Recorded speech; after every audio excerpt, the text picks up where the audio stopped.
ભરૂચ જિલ્લાના જંબુસર તાલુકાના નહાર ગામે આજે યોજાયેલી ગ્રામસભા દરમિયાન ગામના તળાવને મચ્છી ઉદ્યોગો માટે આપવા મુદ્દે ભારે હોબાળો અને ઉગ્ર વિરોધ જોવા મળ્યો હતો। બંને પક્ષો વચ્ચે ઉગ્ર બોલાચાલી થતાં પરિસ્થિતિ તંગ બની ગઈ હતી। પરિણામે ગ્રામસભા અધૂરી રાખીને મુલતવી રાખવાની ફરજ પડી હતી।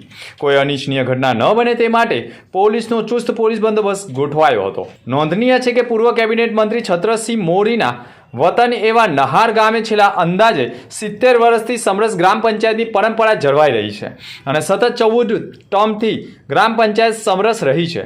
ગામમાં મુખ્યત્વે મકવાણા સમાજ અને મોરી સમાજની વસ્તી વસે છે।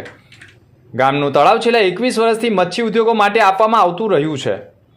જોકે આ વખતે આ મુદ્દે રાજકીય કિન્નાખોરીના આક્ષેપો વચ્ચે મકવાણા સમાજ અને મોરી સમાજ આમને સામને આવી ગયો હોવાનું સામે આવ્યું છે।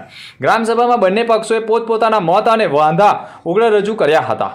જોકે વાતાવરણ તંગદિલી બન્યું હતું। ગામમાં આગામી 2 મહિનામાં ગ્રામ પંચાયતની ચૂંટણી યોજાવાની હોવાથી હવે સૌથી મોટો પ્રશ્ન એ ઊભો થયો છે કે છેલ્લા 70 વર્ષથી જળવાઈ રહેલી સમરસની પરંપરા યથાવત રહેશે કે પછી આ વખતે ચૂંટણી યોજાશે। હાલ સમગ્ર જંબુસર તાલુકાની નજર નહાર ગ્રામ પંચાયત ઉપર રહી છે।